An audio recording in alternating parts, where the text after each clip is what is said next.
बिस्मिल्लाहिर्रहमानिर्रहीम د chemistry lectures موږ سٹارټ کړو ول اټامک سټرکچر او 6 لیکچرز تقریبا اپلوډ شوي دي د انډیکیټ د سلیبس مطابق او لاست ټاپک په دې کې پاتې دی هغه د الکترونیک کنفیګوریشن د دې الکترونیک کنفیګوریشن اباوت په نوم دغه خبرې کوو ګورئ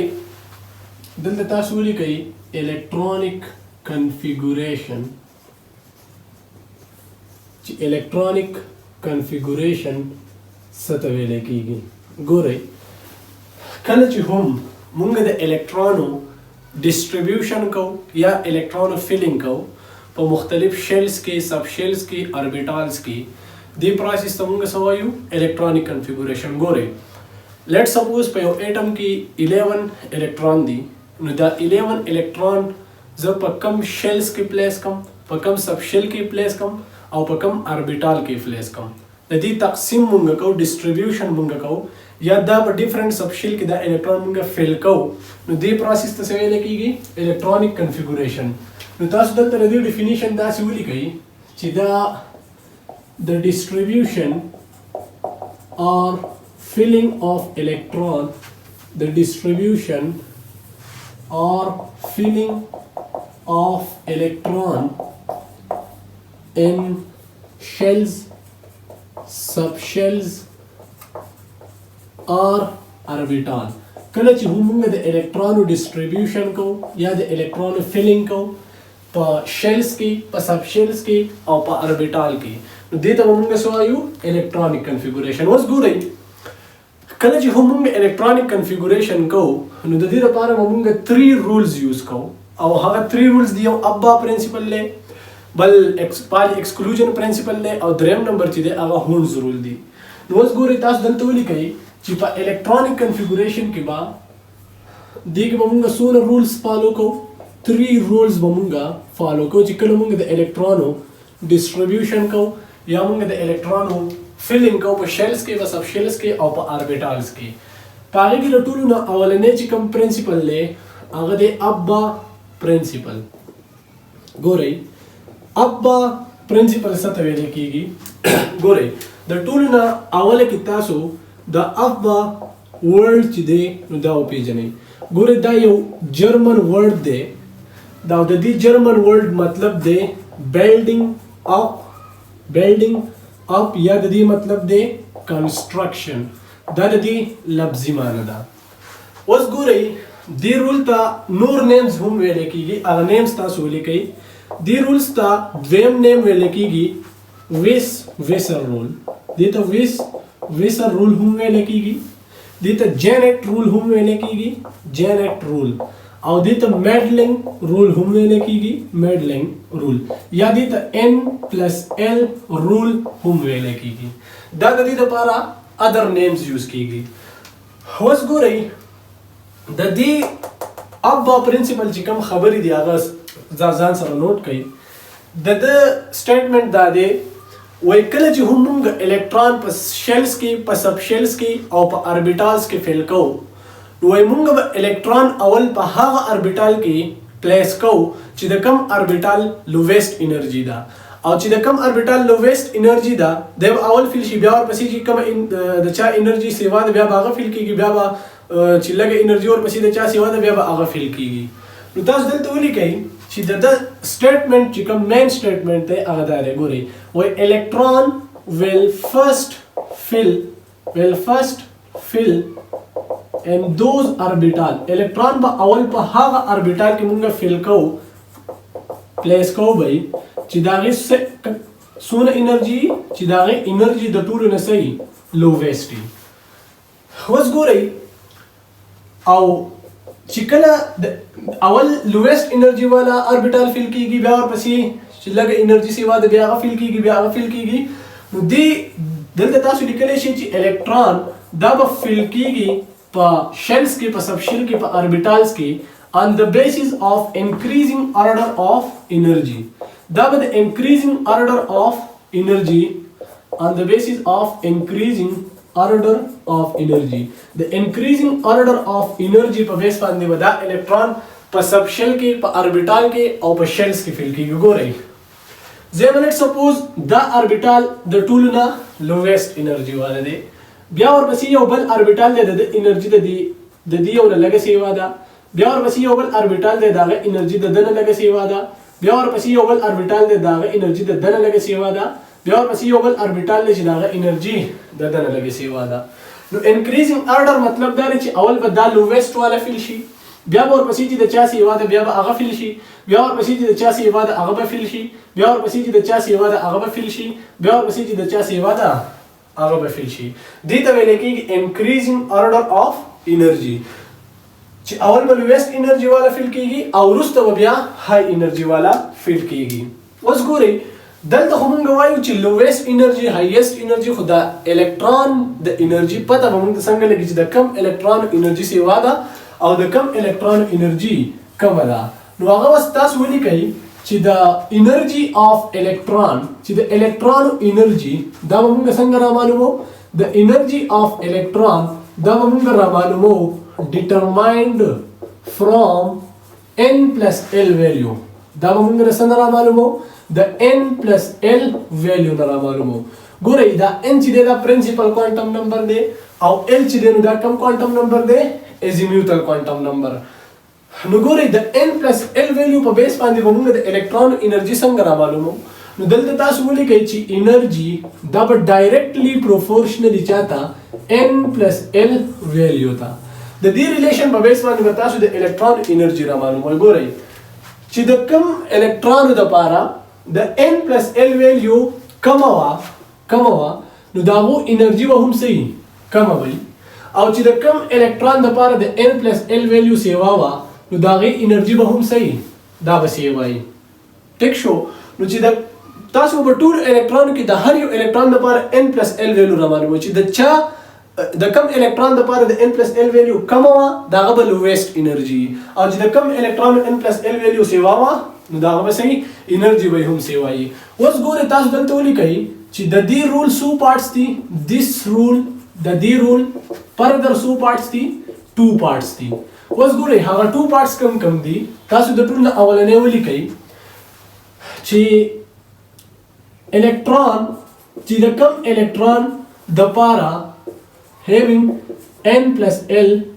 چې د کم الکترون دپاره د n plus l value لو وه، چې د کم الکترون دپاره د n plus l value کمه وه نو د هغه به صحیح د هغه به انرژي هم صحیح انرژي به هم لیس وي، انرژي به لوویسټ وي، انرژي به کمه وي. او چې د چا انرژي کمه ده نو دی به اول فیل کېږي، دی به څه فیل کېږي؟ فرسټ فیل کېږي به. او چې د کم الکترونو دپاره n plus l value څه وه؟ های وه نو د ده انرژي به هم صحیح د ده انرژي به های، او چې های د انرژي نو دی به څه کېږي؟ دی به لیټر فیل کېږي. ګورئ چې د کم الکترونو دپاره د n plus l value کمه وه نو د هغه انرژي به هم صحیح کمه وي، او شاته ما تاسو ته ووایي چې اول به هغه اربیټال فیل کېږي چې د کم په کمې کې چې د الکترون انرژي څه ده؟ لوویسټ ده. نو چې د چا n plus l value کمه ده نو د هغه به لوویسټ انرژي، او چې لوویسټ انرژي ده نو دا به فرسټ فیل کېږي. چې د چا چې د کم الکترون دپاره د n plus l value سیوا ده های ده نو د هغه انرژي به صحیح سیوا وي او دی به بیا وروسته فیل کېږي. اوس ګورئ ښه د دې چې کوم دویم نمبر پوینټ دی هغه ولیکئ د ځان سره. اوس که فرض که د دوو اربیټال دپاره د n plus l value سیم وه، یو دوه اربیټال دي لیټ سپوز د یو دپاره هم پای فیلیو ده او د بل دپاره هم پای فیلیو ده، نو بیا به موږ څه کوو؟ نو ګورئ if two electron have same n plus l value، که فرض کا د دوو الکترونو n plus l value څه وه؟ سیم وه، نو بیا به څه کېږي؟ then electron د هغه الکترون چې د چا دپاره د n value کمه وه with low value of n، چې د چا دپاره د n value کمه وه نو د هغه انرژي به صحیح د هغه انرژي به کمه وي، او چې انرژي کمه ده نو دا به څه کېږي؟ فیل فرسټ، دا به اول فیل کېږي. که فرض که د دوو الکترونو n plus l value سیم وه نو بیا به هغه الکترون چې د چا دپاره د n value کمه وه د هغه دپاره به انرژي صحیح د هغه الکترون انرژي به کمه وي او هغه به اول فیل کیږي. ګورئ زه تاسو ته بیا اگزامپل نه دا ایکسپلین کوم. خو تاسو دلته ولیکئ چې مونږ به دا الکترونیک کنفیګوریشن ریپرزینټ کوو څنګه. دا به مونږ په اسانه طریقه باندې څنګه لیکو. ګورئ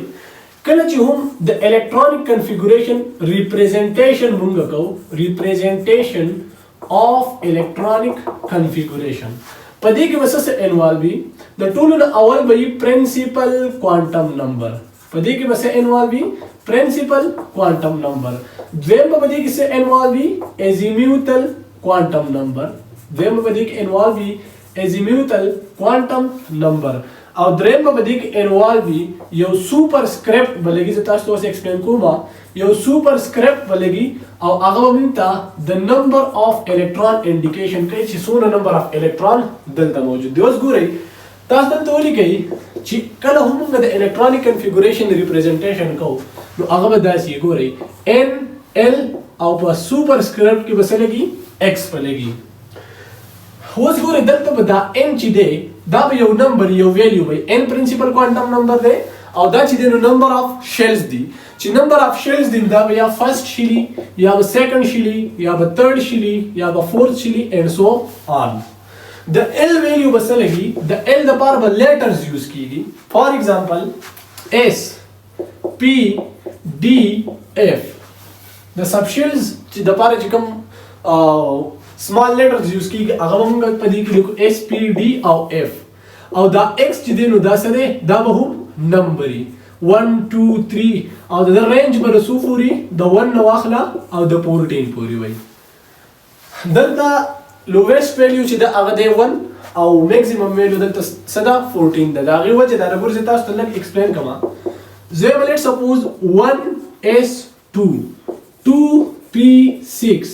3d10 4f14 دې ته اوس ګورئ دا چې کوم 1s2 ما ولیکو نو د دې نه موږ څه دا اوس لکشن درې ته وګورئ دا چې کوم 1 راغلی دی نو دا څه دی دا شیل نمبر دی دا فرست نمبر شیل دی. دا اس چې دی نو دا په دې فرست نمبر شیل کې اس سب شیل دی او په دې کې دا 2 چې دی نو مطلب دا دی چې په دې کې څونه الکترون موجود دي 2 الکترون موجود دي. دویم ما لیکلی دی 2p6 نو په دې کې دا 2 مطلب دا دی چې دا کم شیل دی سیکنډ شیل دی او د پی مطلب دا دی چې دا کم یو سب شیل دی په سیکنډ شیل کې په پی سب شیل کې څونه الکترون موجود دي 6 الکترون موجود دي. دغه شان دي تاسو دا ولیکئ په 10 نمبر شیل کې په ډي سب شیل کې څونه الکترون موجود دي 10 په 4th نمبر شیل کې په اف سب شیل کې څونه الکترون موجود دي 14 الکترون موجود دي. او اوس دې طرف وښیي چې د ایکس دا ویلیو دا سوپر سکرپټ کې چې کوم لګي دا به د 1 نو واخله او د 14 پوري ټیک شو. دا ځکه په د 14 پوري چې زمونږ چې څونه ایلیمنټس دي دا غي الکترونیک کنفیګوریشن په دې اس پی ډي اف کې فیل کیږي او په اف کې میکسیمم نمبر اف الکترون څونه راځي 14 راځي. نو چې د اف پورې الکترونیک کنفیګوریشن دی او په اف کې 14 راځي نو میکسیمم نمبر اف الکترون په دې کې څونه 14 په دې کې راځي. نو دا د الکترونیک کنفیګوریشن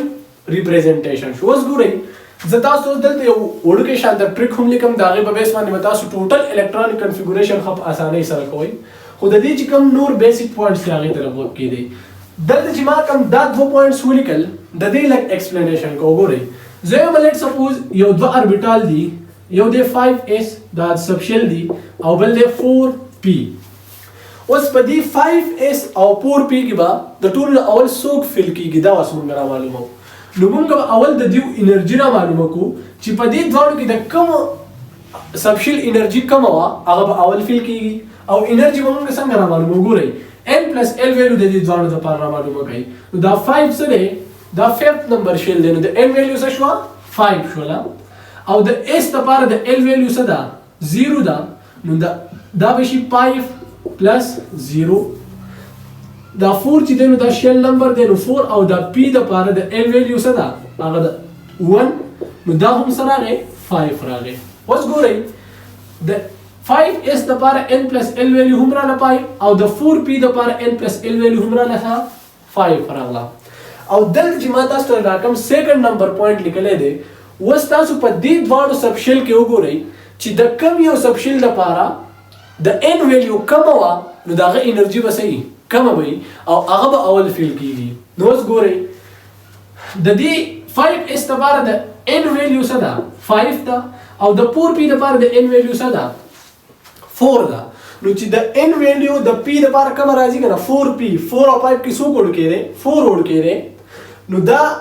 د 4p انرژي به صحیح هغه به کموي نو تاسو دلته ولیکئ چې 4p به اول فیل کېږي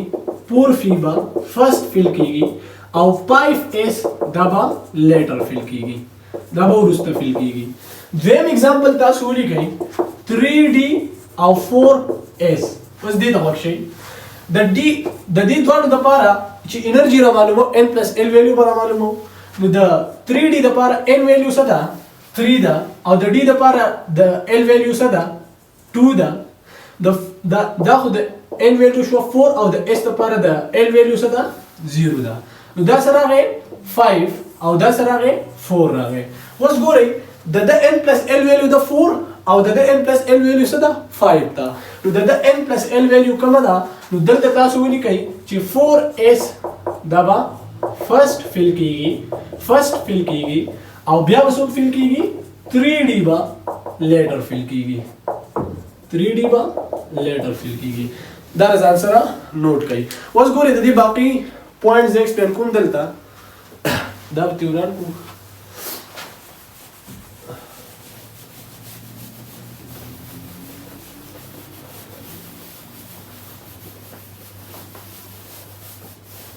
اوس غوږ شئ دی ښه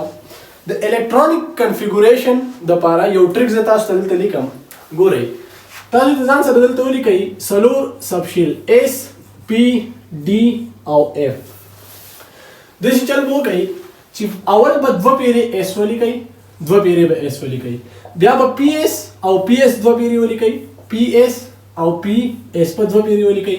بیا به ډي پی اس دوه پیرې ولیکئ ډي پی اس او ډي پی اس په دوه پیرې ولیکئ بیا به اف ډي پی اس او اف ډي پی اس دوه پیرې ولیکئ اف ډي پی اس او اف ډي پی اس اوس ګورئ چې کله تاسو دا ولیکل د دې نه بعد به تاسو د دې نمبرینګ وکئ نمبرینګ به څنګه کېږي ګورئ اس سبشیل د کم یو شیل نه شروع کېږي د فرست نه نو د اس نمبرینګ به د کم یو د 1 نه کېږي پی سبشیل د شروعات د کم شیل نه شوی دی د شروعات د سیکنډ شیل نه شوی دی نو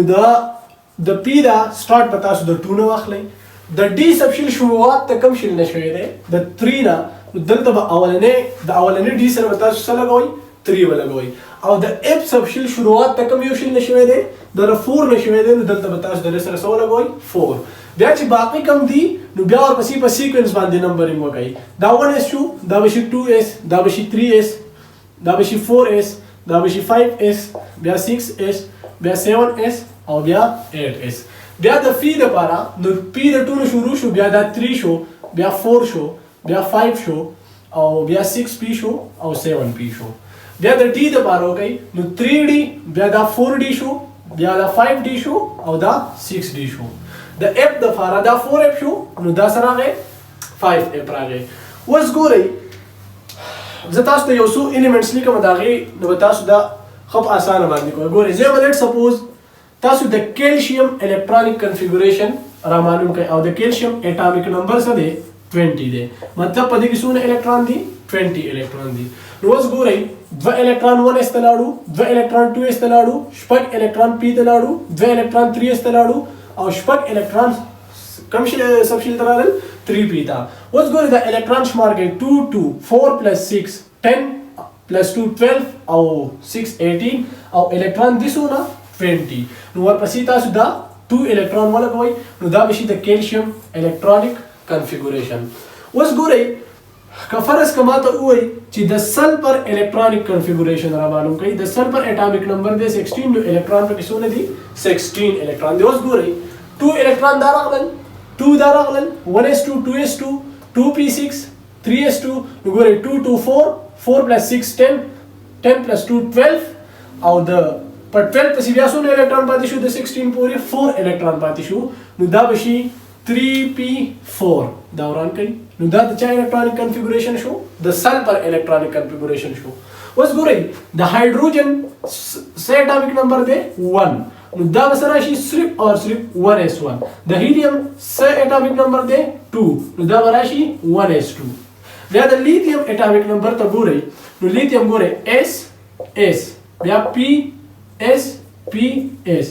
د لیتیم اټامیک نمبر څونه دی 3 نو په دې کې څو الکترون دي 3 ګورئ 1 2 3 4 2 او 3 نو ګورئ د لیتیم 1s2 او د سره ټوټل څو الکترون دي 3 الکترون دي نو دوه په دې کې رالل 1 په دې کې راشي. که فرض کوم ته وایي چې د بیریلیم کې څو الکترون دي 4 الکترون دي نو دا 2 دا شول او دلته د 1 په ځای څو لګوي 2 ولګوي. که فرض کوم ته وایي چې د بوران الکترونیک کنفیګوریشن را معلوم کړئ نو دا 5 شول نو په دې بس ولګوي دا بشي 2p1 2 2 4 plus 1 5. که فرض کوم ته وایي چې د کاربن الکترونیک کنفیګوریشن را معلوم کړئ نو کاربن څومره اټامیک نمبر دی 6 نو 1s2 2s2 نو 4 بشي 2 8 کې نو دا بشي 6 دا بشي 2. که فرض کوم ته وایي چې د نایټروجن نو د نایټروجن اټامیک نمبر دی 7 نو 2 2 4 او 2 6 نو دا بس شي 3 بشي. اوس ګورئ تاسو به دې ته ګورئ په پی کې میکسیمم نمبر اف الکترون څومره راځي 6 راځي نو تاسو به د په پی کې د 6 الکترون پورې ځي چې اخوا راتلو نو بیا ورپسې سب شل ته اوړي بیا ورپسې اکسیجن دی نو د اکسیجن 8 دی نو دا 2 او 2 4 او 4 8 نو دا به 3 به شي 4 شي. که فرض کوم ته وایي چې د فلورین نو د فلورین اټامیک نمبر دی 9 نو دا 4 په ځای به شي 5 شي. که فرض کوم ته وایي چې نیان نو د نیان اټامیک نمبر څه دی 10 نو 2 او 2 4 دا شول او 6 به سره دا شي نو دا به شي د نیان. اوس ګورئ که فرض کوم ته وایي چې د سوډیم الکترونیک کنفیګوریشن را معلوم کړئ په هغه کې څومره الکترون دي 11 الکترون نو 10 خدا شول. اوس په پی کې نور الکترون راځي په پی کې نور الکترون نه راځي دا پورا فیل شو نو بیا ورپسې دا یو الکترون به 3s تراشي دا به شي 3s1. که فرض کوم ته وایي چې میګنیشیم نو میګنیشیم څومره الکترون دي 12 الکترون دي. اوس ګورئ دا 11 راغلي دي یو الکترون به سیوا کوي خو په 3s کې د 1 نه سیوا الکترون راتلی شي بالکل راتلی شي په دې کې میکسیمم 2 الکترون راتلی شي نو تاسو دا کوي 2 نو دا د میګنیشیم الکترونیک کنفیګوریشن شو. اوس ګورئ ورپسې د الومینیم اټامیک نمبر څومره دی 13 نو په دې کې 13 الکترون دي نو 12 خدا راغلل خو ورپسې یو الکترون دی نو دا به شي 3p1. بیا ورپسې د سیلیکان نو سیلیکان 14 دی نو ګورئ دا 12 رالل او ورپسې څونه شو چې 12 پسې 2 8 کې نو 14 مشي نو دا به شي 3p2 نو په دې طریقه باندې به تاسو څه کوئ الکترونیک کنفیګوریشن به کوئ. اوس ګورئ د دې ابوا پرنسپل مطابق چې کوم ټایپ کوم قسم ام سی کیوز راځي هغه ته ورشي ښه. ګورئ مونږ ته به ډیفرنٹ سبشل راکړي او زمونږ به دا تپوس کوي چې د کم یو انرژي کمه ده کم یو انرژي سیوا ده او یا به زمونږ دا تپوس کوي چې کم یو به اول فیل کیږي. ګورئ تاسو دلته یو ام سی کیوز ولیکئ یو ام سی کیوز تاسو دلته ولیکئ چې which of the following چې د کم یو به های انرژي د کم یو سبشل به های انرژي یو ولیکئ 4p بل ولیکئ دویم نمبر ولیکئ 4s دریم نمبر ولیکئ 4f او څلورم نمبر ولیکئ 3d. اوس ګورئ زموږ نه په کوېسچن کې څه تپوس کړی دی چې د کم یو به های انرژي دا انرژي د رامعلومولو دپاره به موږ څه کوو د n پلس l ویلیو به رامعلوموو. ګورئ د 4p دپاره د n پلس l ویلیو رامعلوم کړئ n څونه دی 4 دی او د p دپاره د l ویلیو څونه ده د p دپاره ده 1 نو د دې دپاره n پلس l ویلیو سره لا 5 راغله. د 4s دپاره نو دا د 4 او پلس د s دپاره د l ویلیو 0 شوه نو دا شوه 4. د 4f دپاره 4 د n ویلیو ده د نمبر اف شیل او د f دپاره څونه ویلیو ده د l 3 نو دا راغله 7 او بیا 3d دی نو 3 په خپل ځای راغی او د d دپاره د l ویلیو څونه ده 2 نو دا څه شوه 5 شوه. اوس چې په دې n پلس l ویلیو کې د کم یو ویلیو سیوا وه د هغه انرژي به صحیح سیوا وي نو د ټولو نه های انرژي د چا ده د 4f ده.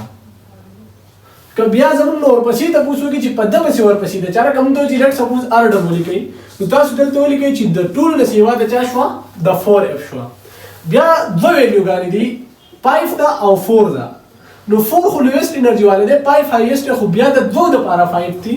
نو ما تاسو ته وی چې کله n + l ویلیو سیم نو بیا تاسو کوی چې د چا لپاره د n ویلیو کومه دا انرژي به صحیح کم وي نو ګورئ تاسو دلته یو د 4p نو د دې لپاره د n ویلیو څه ده 4 او د بل د 3d نو د دې لپاره د n ویلیو څه ده 3 ده نو په دې کې 3 انرژي کومه ده او د 4p سیوا ده نو د 4p هغه سیوا ده د 4p نه بیا ورپسې دا سیوا ده د 3d نه او د 3d انرژي سیوا ده د 4s نه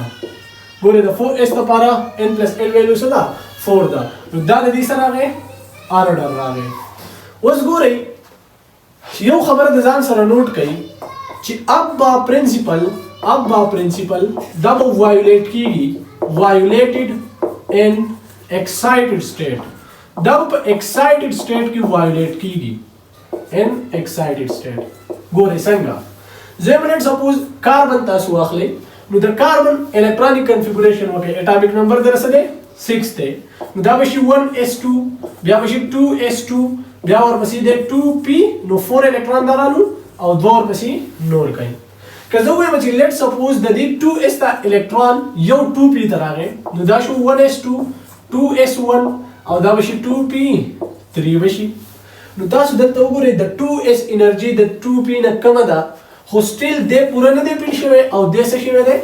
د الکترون اوړېدلی دي نو چې د نه دی فیل شوی نو ابا پرنسپل څه وایي او الکترون به اول لویسټ انرژي والا اربیټال فیل کوي نو د کمپلیټلی نه دی فیل شوی او دی بل های انرژي اربیټال ته الکترون څه شوي دي اوړېدلی دي نو په دې ځای کې ابا پرنسپل څه شول هغه وایولیټ شول اوس که فرض که زمونږ دا کوېسچن وکړي چې order of filling electron according to the above principle دا به څنګه راځي نو د order د پاره به تاسو دا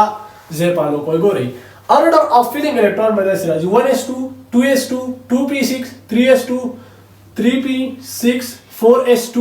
3d10 4p6 5s2 4d10 5p6 6s2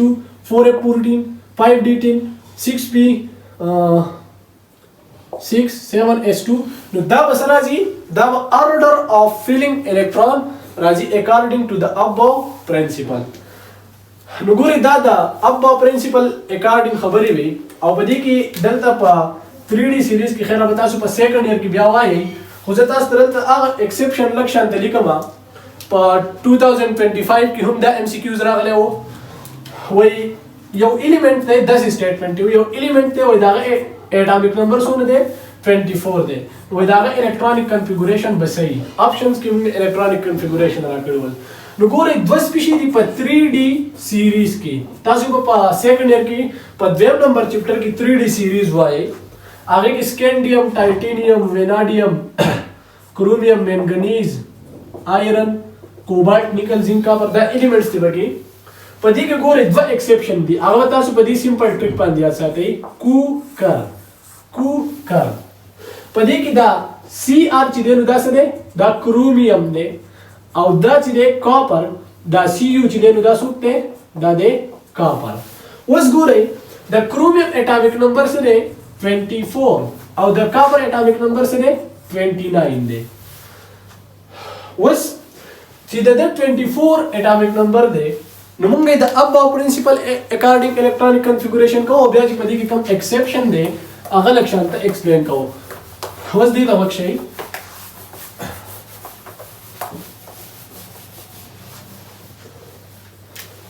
د دې اټامیک نمبر څونه دی 24 دی نو ولیکئ دوه پیرې اس ولیکئ بیا پی اس ولیکئ بیا D P S ولیکئ دوره ضرورت نشته وګدوالي ته دا شو 1s بیا 2s بیا شو 3s بیا 4s بیا 5s بیا 6s شو دا شو 2p 3p 4p او دا شو 5p دا شو 3d او دا شو 4d اوس ګورئ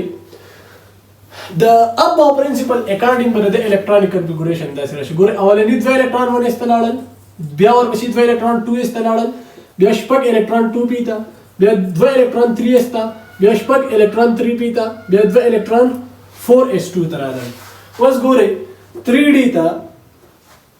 دا الکترون شمار کړئ 2 2 4 6 10 12 18 20 او د سره سونه دي 4 دي. دا د اب او پرنسپل اکارډینګ الکترونیک کنفیګوریشن راغه. خو په دې کې چې کوم ایکسپشن دی هغه ته وښیي. په دې کې دلته ما څه لیکلی دی دا الکترونیک کنفیګوریشن غلط دی. په دې کې دا لاست الکترونیک کنفیګوریشن تاسو ولیکئ 4s2 او 3d4 دا څه دی غلط دی. اوس ګورئ دا دې کې لږ شانته ایکسپشن دی. دا داسې راځي 4s1 او 3d5 راځي. دا څه دی دا کریکټ دی. ګورئ که تاسو د 3d ته وګورئ په d سبشیل کې څونه اربیټال دي 5 اربیټال دي. نو که زه لیټ سپوز په دې کې زه 4 الکترون د دې مطابق راولم نو که دا یو الکترون په دې پسې بل چرته راغی او دا یو پوره شو دا MTO اول او دې څه شو یو الکترون دلته راغی نو د ده دا چې کوم ارینجمنټ شو دا به څه شي دا به شي هاف فیلډ. دا څه شي هاف فیلډ به شي. او چې کله 4 والا و 4 والا نو دا کم یو دا پارشلی فیلډ و او پارشلی فیلډ دا لیس سټیبل دی او هاف فیلډ مور سټیبل دی. نو د دې هاف فیلډ د سټیبلیټي د وجې نه د دې 4s سره چې کوم هغه دویم الکترون و هغه چېرته راغلی دی هغه راغلی دی 3d ته راغلی دی. نو د 3d دلته 4 دی خو د هغې نه ورته یو الکترون راغی نو دا څه شو 3d5 شو. نو د دې سټیبلیټي اف هاف فیلډ سبشیل د وجې نه دا کیس راغی. د دې لاست الکترونیک کنفیګوریشن به صحیح 4s1 3d5 پی.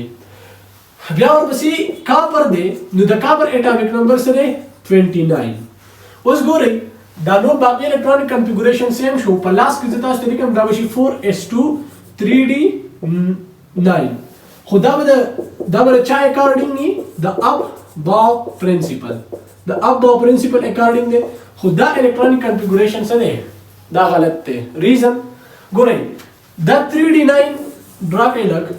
په डी کې څونه اربیټال دي 5 اربیټال دي. نو ګورئ تاسو دا ارینج کوئ 9 الکترون په دې کې راولئ. اوس ګورئ د ده د پول فیلډ کېدلو دپاره څومره الکترون پکار دي یو الکترون پکار دی که نه. که فرض که یو الکترون دته راغی نو دی به شي فل فیلډ. که یو الکترون دته راغی نو دی به څه شي فل فیلډ او فل فیلډ دا مور سټیبل دی د چا نه د پارشلی فیلډ نه. د سټیبلیټي دپاره د سټیبلیټي د وجې نه د دې 4s نه دا یو الکترون چېرته راشي د 3d9 ته راشي نو دا 10 شي. د دې کریکټ الکترونیک کنفیګوریشن به څه شي 4s1 او 3d10. نو هغه یو الکترون دلته راغی نو 4s1 او 3d10 دا د څه شو دا د الکترونیک کنفیګوریشن شو. نو دا د ابا پرنسپل اکارډینګ چې څومره خبرې وې دا وشولې. اوس ګورئ دویم نمبر چې کوم دلته رول انکلوډ دی هغه ځان سره لږ نوټ کړئ. هونډز رول اف میکزیمم ملټیپلیسیټي. دا لږ ایکسپلین کوو چې هونډز رول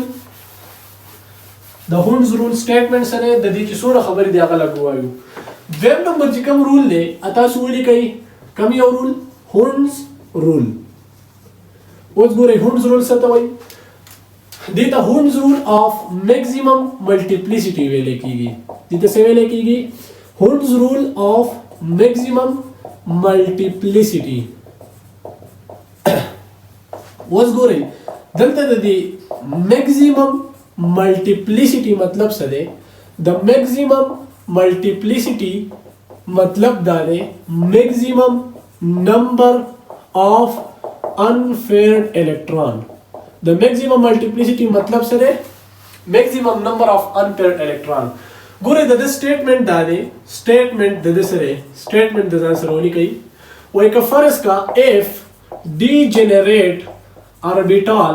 وایي که فرض کا الکترون ته degenerate orbital available ول if degenerate orbital is available to electron no way then electron will be arranged in these degenerate orbital. electron په دې degenerate orbital کې په څه طریقه باندې arrange کیږي. نو ګورئ electron په داسې طریقه باندې arrange کیږي چې څه وکړي to achieve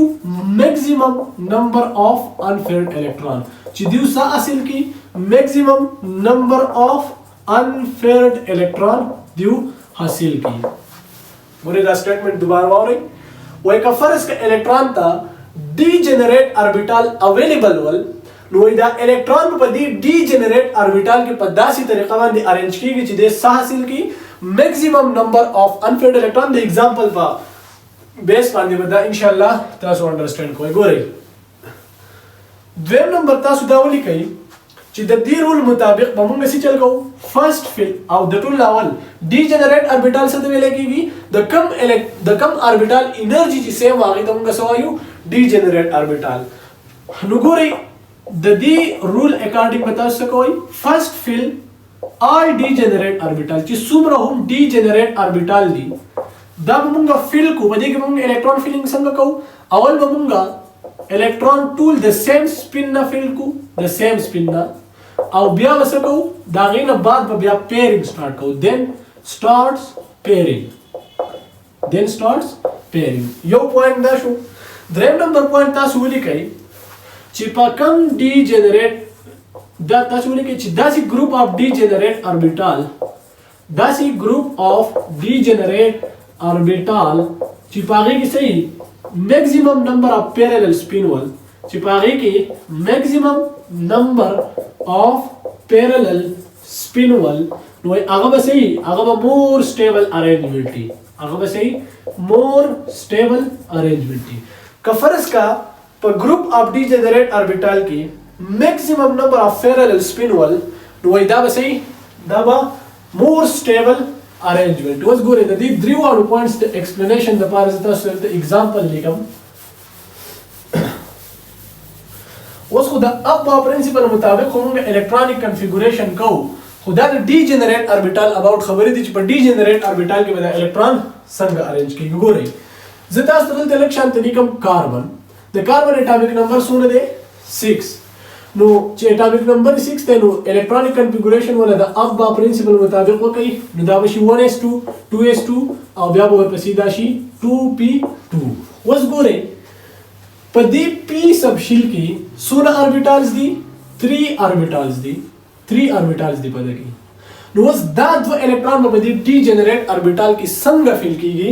this is stated by Hund's rule. دا موږ ته چا ایکسپلین کړی دي Hund's rule ایکسپلین کړی دي چې دا ډي جنریټ اربیټال په دې کې څنګه په دې ډي جنریټ اربیټال کې دغه الکترون څنګه فیل کیږي. اوس ګورئ ما تاسو ته څه لیکلي دي چې د Hund's rule سټیټمنټ دا دی وایي چې کله ډي جنریټ اربیټال اویلیبل ول الکترون ته اوس دې دوه الکترونو ته څونه ډي جنریټ اربیټال اویلیبل دي 3 ډي جنریټ اربیټالز دې ته اویلیبل دي. نو دا الکترون په دې کې څنګه ارینج کیږي. وای دا الکترون په دې کې په داسې طریقه باندې ارینج کیږي چې دیو څه اچیو کی میکسیمم نمبر اف انفیلډ الکترون اچیو کی. نو اوس ګورئ زه ولټ سپوز دا الکترون په دې کې داسې رانل نو تاسو ګورئ چې څونه نمبر اف انفیلډ الکترون دي. یو انفیلډ الکترون هم نشته ځکه چې دواړه پیر شوي دي. که زه ووایم چې لیټ سپوز دا دوه الکترون داسې ارینج شول یو په دې اربیټال کې داسې شو او بل په دې اربیټال کې اپوزیټ سپین والا شو. نو اوس ګورئ دا خو دوه انپیرډ الکترون شول دا اوس میکسیمم نمبر اف انپیرډ الکترون دي. دلته یو هم نشته او دلته څونه الکترون دي دوه انپیرډ الکترون دي. خو اوس ګورئ په دې کې تاسو ګورئ چې د دې الکترون سپین څنګه دی او د دې الکترون سپین څنګه دی دا اپوزیټ سپین دی. نو دویم نمبر پوینټ پسې د څه وې وایي که فرض کا په یو د ډي جنریټ اربیټال یو ګروپ دی نو چې په هغې کې څونه د پیرالل سپین تعداد سیوا و نو وایي دونه به داسې مور سټیبل وي. نو دا چې کوم ارینجمنټ دی نو دا غلط دی ځکه چې دا سټیبل نه دی په دې کې پیرالل سپین نشته. پیرالل سپین به هله راځي چې کله دا دواړه الکترون دا صحیح سیم سپین والا وي. اوس په دې کې پیرالل سپین شته په دې کې پیرالل سپین نشته. نو زموږ چې کوم کریکټ الکترونیک کنفیګوریشن دی په دې ډي جنریټ اربیټال کې د الکترونو او ډسټریبیوشن هغه داسې دی د ډي جنریټ د Hund's rule اف میکسیمم ملټیپلیسیټي مطابق. او دلته ما تاسو ته څه لیکلي دي چې کله موږ Hund's rule فالو کوو نو د ټولو نه اول به ټول ډي جنریټ اربیټال څه وکړي د سیم سپین نه به فیل کوي. چې کله د سیم سپین نه ټول ډي جنریټ اربیټال فیل شول نو بیا به تاسو څه وکړئ پیرینګ به شروع کوئ. زه لږ شانتې یو بل اگزامپل در کوم بل ولیکئ تاسو نایټروجن دی په بک کې ورکړي دي نو دا دی 1s2 2s2 او بیا دی 2p3. اوس ګورئ د دې 2p دا خبره موږ کوو په p کې څونه ډیجنریټ اربیټال دي 3 ډیجنریټ اربیټال دي اوس چې په دې کې 3 ډیجنریټ اربیټالز دي او 3 الکترون دي نو دا 3 الکترون څنګه ارینج کوم آیا دا داسې ارینج کوم دا به صحیح نه وي دلته څونه نمبر اف انپیرډ الکترون دي 1 unpaired electron دی سره 1 unpaired electron دی کنا دا داسي ارینج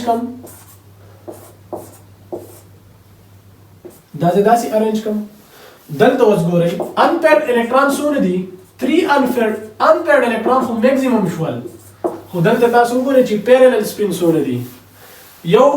دا او دا parallel دي او دا دي سره opposite دي نو دا سره دا less stable دی ولی less stable دی ځکه چې په دې کې less number of parallel spin په دې کې څه دي هغه کم دي نو ګورئ بیا هغه پوینټ راشي اول به ټول ډیجنریټ اربیټال د سره فیل کوي د سیم سپین نه نو ګورئ 3 اربیټال دي او 3 الکترون دي نو ګورئ دا سیم سپین والا او دا سیم سپین والا نو parallel spin اوس په دې کې څه دي د ټولو نه سیوا دي دا د سره پیرالل دی او دا د سره پیرالل دی 3 پیرالل سپین دي چې 3 پیرالل سپین دي نو میکسیمم نمبر اف پیرالل سپین دا راغلل نو it will be the most stable arrangement of electron in the p orbital that p subshell په دې درو ډیجنریټ اربیټال کې نو په دې طریقه باندې موږ د سکو د هونز رول دا ارینجمنت وکړو اوس ګورئ لکه شان د پریکټس لپاره تاسو نور لیکم په دې کې که فرض کوم ته داسې راشي زوس د ډی دا شروع کوم په د ډی په دی باندې تاسو ډیر خپوا شئ اوس ګورئ لیټ سپوز D7 ارینجمنت تاسو ته D7 دی نو د هونز رول مطابق په ځا موږ څنګه کوو نو په ډی کې څونه اربیټال دي په ډی کې 5 اربیټال دي 1 2 3 and 4 5 اوس ګورئ په دې کې ټوټل په ډی اربیټال کې سبشیل کې څونه الکترون دي 7 نو 15 اربیټال دي نو اول لا سیم سپین د فیل کوي دا راغی سیم سپین او بیا د دې څه شروع کوي پیرینګ دی شروع کوي نو دا یو پیر شو 7 الکترون فیل شول نو دا به کریکټ دی که تاسو ته وایي چې D8 نو D8 په داسې راځي ګورئ 15 سیم سپین والا راغلل بیا 1 2 3 دا 3 پکې پیرټ شول نو دا به کریکټ دی که موږ ته وایي چې P5 نو P5 ته ګورئ په P کې څو اربیټال دي 3 اربیټال دي نو 3 سیم سپین والا فیل کوي بیا 1 2 دا به صحیح کریکټ د هونز رول اکارډینګ به موږ د په ډیجنریټ اربیټال کې د الکترون ارینجمنت داسې کوو اوس ګورئ دلته د دې اکارډینګ یو پوینټ دی وایي هونز رول به هغه سپیشي ته اپلیکیبل هونز رول به هغه سپیشي ته اپلیکیبل to those species applicable to those species they به هر هغه species ته applicable چې پاغه کې number of electron چې په degenerate orbital کې number of electron د څه برابرۍ دا به د 2 برابر یا به د 2 نه صحیح سیوا وي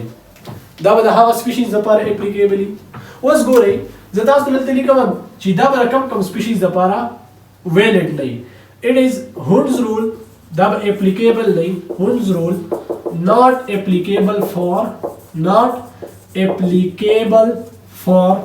دا به چا سره لپاره applicable نه د ټول نه اول S1 S2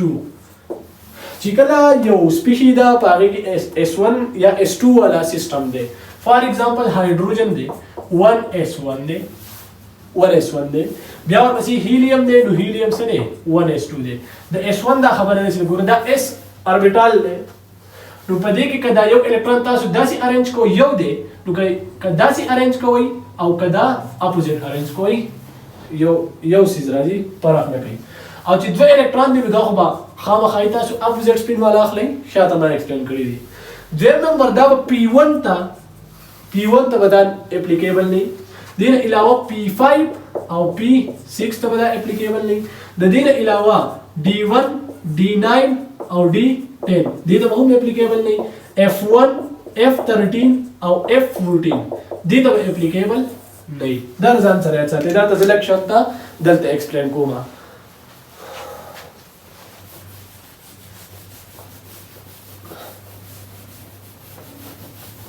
ګورئ ښه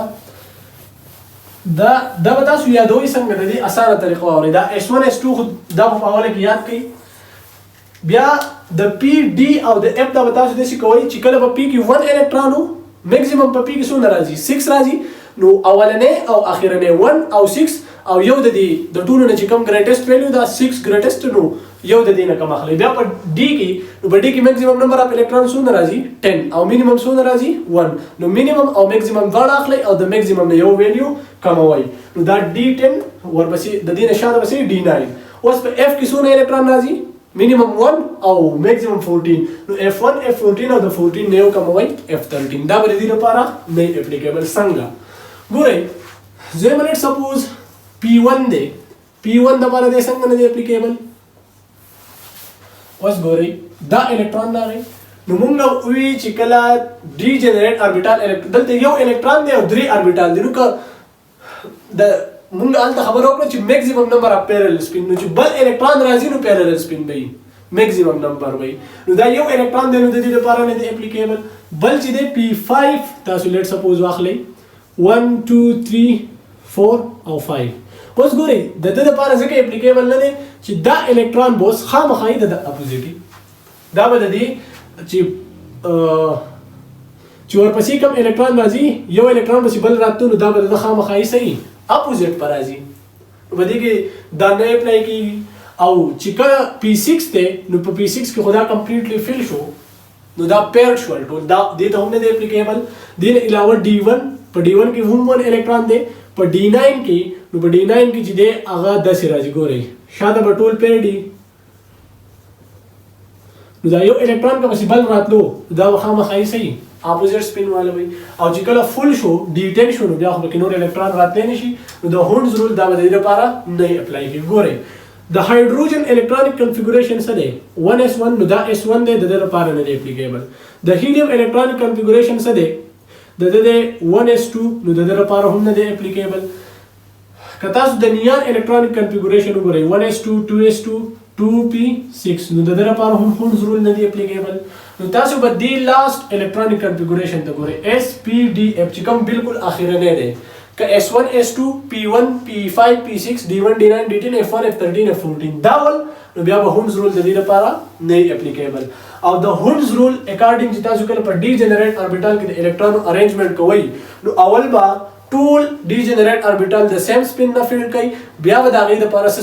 سټارټ کوي پیرنګ به سټارټ کوي اوس ګورئ په دې کې او یو خبره په دې کې شوې ده دا هونز رول دا یو جرمن فزیسټ دی جرمن فزیسیسټ دی دا هغه نیم دی F.H. هون دا دی ساینټسټ دا پریزنټ کړی دی د دې وجې نه دې ته هونز رول ویلی کېږي اوس ګورئ بل یو لاست رول دی پالی ایکسکلوژن پرنسپل د پالی ایکسکلوژن پرنسپل څه سټیټمنټ دی دې څه ویل غواړي اوس ګورئ د ټولو نه اول تاسو ولیکئ چې دا یو آسټریان فزیسیسټ پریزنټ کړی دی آسټریان فزیسیسټ او دا غي آسټریان فزیسیسټ نیم څه دی وولفګینګ پالی نیم دی دا وولفګینګ پالی نیم دی دا پریزنټ کړی دی او د دې سټیټمنټ دا دی وای نو ټو الکترون وای داسې الکترون دوه الکترون په سیم اربیټال کې نشي کېدلی چې د هغه لپاره څلور واړه سیټ اپ کوانټم نمبر صحیح د هغې لپاره د هغې دوه الکترون دپاره د څلور واړه سیټ اپ کوانټم نمبر ویلیوز چې دی نو دا سیم وي نو تاسو ولیکئ چې نو ټو الکترون ان د سیم اربیټال no two electron in the same orbital can have same set of 4 quantum numbers. د څلورو کوانټم نمبر چې دا کوم سیټ دی په سیم اربیټال کې د دوه الکترونو لپاره دا چرته هم سیم نشي کېدلی اوس ګورئ چې تاسو ته دا د اگزامپل په طور باندې وایم او دوی وایي چې at least one quantum number value به صحیح دا به خامخا different at least the value of one quantum number must be different تاسو ولیکئ at least کم از کم value of one quantum number must be different دا به صحیح خامخای به different دي او دا چا طرف ته اشاره کوي چې spinning motion of electron must be opposite spinning motion of electron